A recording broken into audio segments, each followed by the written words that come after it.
Breast Cancer Month. Our title is Me Too. And Mae Flowers is here to tell her story on Where Were You? Well, hello, Mae Flowers. How are you doing? I'm fine. How are you? Oh, just simply fantastic, and thank you for asking. You're a very active young lady, and I know that you have did a lot of amazing things for a lot of people in Denver, Colorado. I just can't leave here without talking a little bit about, let's see, what they call it, the crack clothes house or something. Uh, can you tell me a little bit about that? Okay, I have a little in-home store where I do new and near new merchandise, and I find odd and different things, and I resell. I dress bodies for funeral homes when people don't have enough money. I contribute to them. I know for a fact that that's not all you contribute to. When I was going through my changes in life and things, the Lord put you in my path. And it's been 32 years, but He left you here. And He probably left you here for people like me. Because when I was making that change and lost everything, I didn't know how I was going to ever get my wardrobe back. And then one day I sat next to Miss May. And oh my Lanta, everything just changed. I just don't know how to thank you enough, Miss May. And I know I'm not the Lone Ranger. And I don't know how many people know, but Miss May has clothed a lot of people in Denver, Colorado. A lot of people that you would know. And that's a breast cancer survivor. Miss May, didn't I see something going around about your coat sale? Yes, I'm having a coat sale during the month of October, weather permitting, And what times? from 10 to 7 p.m. During the week, whenever the weather permits, also on the weekends. We're so glad to have you during Breast Cancer Awareness Month. We know you have a story. We know you're a survivor. So would you like to just pick it up from the beginning, please? My name is Mae Flowers. I am 87 years old. I live in Denver. I've been in Denver 36 years. After moving to Denver, I had never had a mammogram. So my sister kept after me to have a mammogram. So the first mammogram I had showed something. So they asked me to come back. Then they did a biopsy and it was malignant. After the biopsy, they set up all the procedures and stuff for surgery. I had surgery in 1989 or either in 1990. When you got the mammogram, what did the mammogram show? It showed like a cloud in the breast. The doctors couldn't feel it. I couldn't feel it, but the mammogram showed it. The mammogram showed it. And this was your Right. first time. First time I had a mammogram. And could you just share a little bit, maybe how the doctors came and how they broke the news to you? Yes. My doctor was Dr. Abernathy. He was from Grand Junction. And I guess he was one of the real good surgeons. After the biopsy, I was called in, sat up on the bed, and he said, let me see. Oh, it wasn't cancer. He said, oh, yes, it was. And it was a pretty big one. And that's how it started. The doctor said it wasn't, and then it was a pretty big one. At first he said it was not. Then he opened the folder and he said, oh, yes, it was. And it was a pretty big one.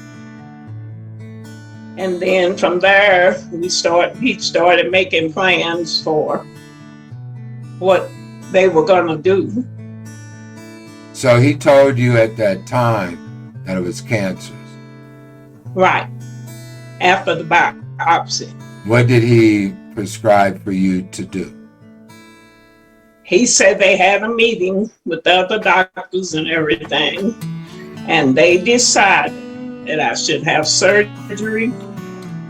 And then after surgery, I would have chemo.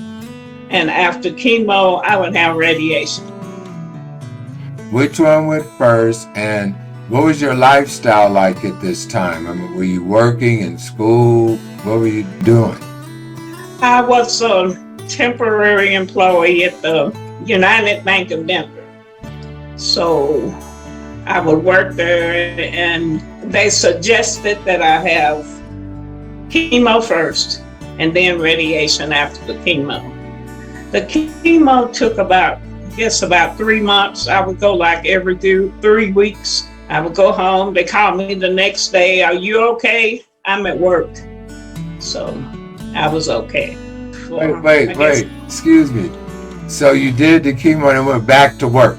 I would take chemo like at 2:30 or 3:30 and go home. And then they would call the next day to see if everything was okay. And I'd be at work. Well, 2:30 or so, the day's about over. Over, yes. So you just went on back home. I just go home, yeah. Did chemo affect you any kind of way? The only time it affected me was the last chemo I had. I bought some Chinese food on my way home, and the smell of the garlic made me sick. That's the only time I got sick through chemo. But what about when you started the radiation? Okay, radiation, I was still working at the bank. We set up a time, and I would go to Ninth in Colorado. I think it was a university then. University of Colorado. Go to and have my radiation, which was at 11:30. And I would take my lunch hour from the bank and go and have my radiation. It didn't take but a minute. So and then I go back to work. You take radiation for your lunch break and going back to work. Right. Did you have any effects from the radiation? Not that I detected. No. For 6 weeks I did. Went back every day on lunch hour, then go back to work. When they did the radiation and the chemo, was this the first move that they were making, or was this after they made their move? Which sequence was that? This was after the surgery. And when you say the surgery, do you mind sharing what the surgery is? Yeah, it was a lumpectomy. They went in and took the cancer out and the lymph node, because 2 of the lymph nodes was cancerous. And they took, during that time, they took them all out. So they took all my lymph nodes from under my right arm. That sounds like a very, very serious ordeal. And how long ago was this, Miss Mae? 32, 33 years ago. You're another individual that overcame this terrible, terrible disease. And you're still here 32 years later. Right. If you were to tell someone, or someone was going through this at this time, what would you advise them, or what should their mental state be? Gosh, I would just say take each day at a time. So normally when you hear people going through radiation and things, there's hair loss, they go through quite a dramatic thing, but you obviously didn't go through all that. I did have hair loss, but not totally. I had enough to have a little natural and a little bangs, so nobody really knew except the people I told. Okay, so you was wearing like a little cavadas with a bang? Yes, right. Okay, well you still was cute, right? I was cute all the time. Okay. Now, all the time. Well, you still cute, Miss Mae. Now, another question. When you had this surgery, a lot of times I've seen women, some have the implants and some do not. Were you given that opportunity to make that choice? No, I wasn't, but I didn't even consider it. So that wasn't even a consideration for you. No, no, I just patted the bra. We didn't mess with that at all, with nothing. No, not at all. Do you have any siblings or anyone else? Did anyone else in your family have this Breast disease? cancer.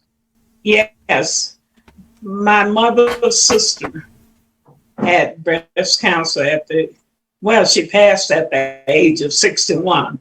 I still have two sisters and one brother. Out of seven brothers, I only have one left. 7 brothers and how many sisters? 2. Two, That's a big family, carrier of both sides. right. I'm a miracle. Everything they had, you have. I've had And when you went to get the mammogram at 55, 54. 54, and somewhere in there, and then you had all these people leaving around 61, you really were kind of worried. Yeah, oh, sure. Can I ask a question? Lord, I don't ever want to hear that news, but is it a frightening, is it a joke? Yeah, it's like a joke. And he just sit there and looked at me and what next, you know. But I'm a carrier of both sides of my family. Everything that they had, I've had. Especially this one aunt. She had ulcers, I've had ulcers. She had diabetes, I have diabetes. She had breast cancer and she passed away at the age of 61. So at 61, I'm really afraid, right? Because everything that she had, I had also. Then on my father's side, I had almost everything. I carried everything his side of the family had. So I'm a carrier. So, Miss Mae, you said your daughter went through something like this?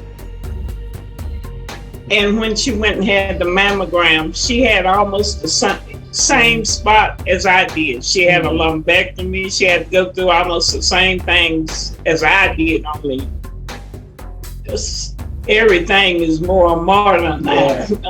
Yeah. So it went on down into your children. Hers was a lumpectomy.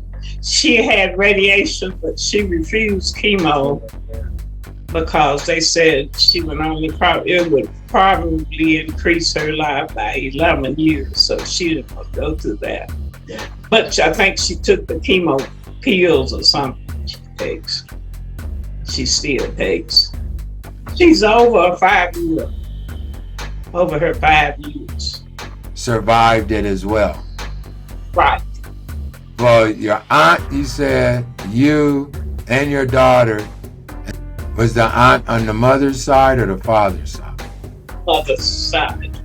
So it just came, it's just like, it's in your gene. You are a miracle, a fabulous, marvelous miracle. You really are. And your story is just something to be told. Miss Mae, I really am glad that you stopped by. I'm really glad that you shared with the public.